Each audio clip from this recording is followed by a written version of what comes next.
a potential he believes, immodestly, he can personally unleash as president. He admires America's wealth and power, even if undeserved in his view, but he is passionate about redirecting them and remaking us into a truly great nation, a part of the global community that shares rather than exploits its resources. In 2007, he told a Rolling Stone reporter he has faith in America's capacity for acts of outstanding virtue. But as a black man, he feels very deeply that this country's exercise of its great inherited wealth and power has been grossly unjust. Obama added, "I'm somebody who believes in this country and its institutions, but I often think they're broken." Tragically, Obama's ideological blindness precludes him from recognizing America's unparalleled record of benevolence as the world's greatest superpower. It numbs him to the wonders of America's free market system, which has produced unprecedented prosperity for Americans and contributed to the advancement of civilization throughout the world. It obscures a realistic assessment of global politics that comprehends the existence of rogue nations, evil empires, and Islamic terrorists who intend us harm and who cannot be mollified through pandering and engagement, but must be approached from a position of strength. His abundantly documented radical background soured his taste on America, compelling him to believe America's wealth and power were inherited rather than inspired by America's God-fearing founders, who crafted a government designed to establish and maximize individual liberties.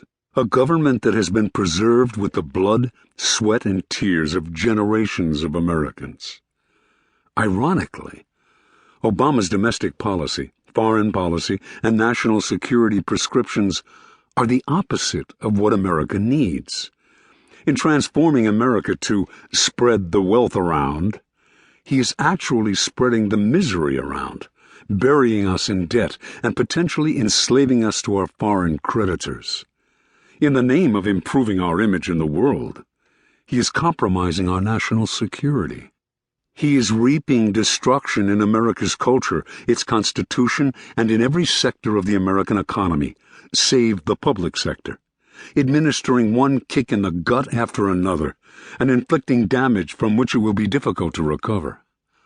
While holding himself out as a post-partisan, post-racial president, he has exacerbated racial tensions, inflamed partisan divisiveness, engaged in acrimonious class warfare, and demonized anyone to the political right of the late Ted Kennedy.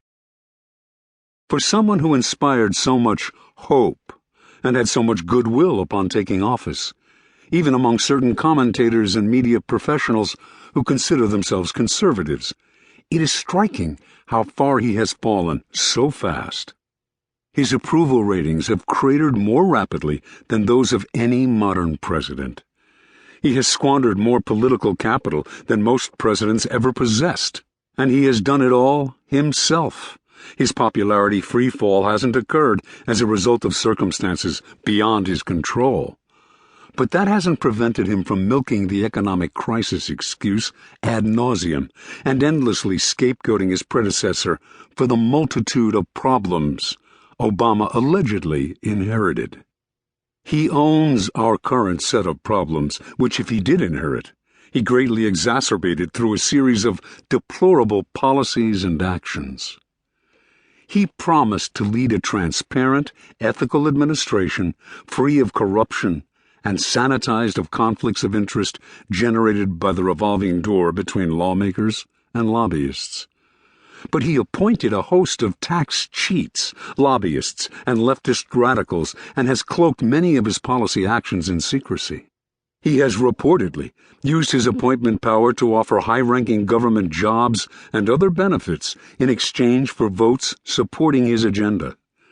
He has brought Chicago-style politics and Saul Alinsky street organizing tactics to Washington, diverting federal funds to the now defunct Acorn as his political and re-election arm, using the Justice Department as an advocacy bureau and his campaign organization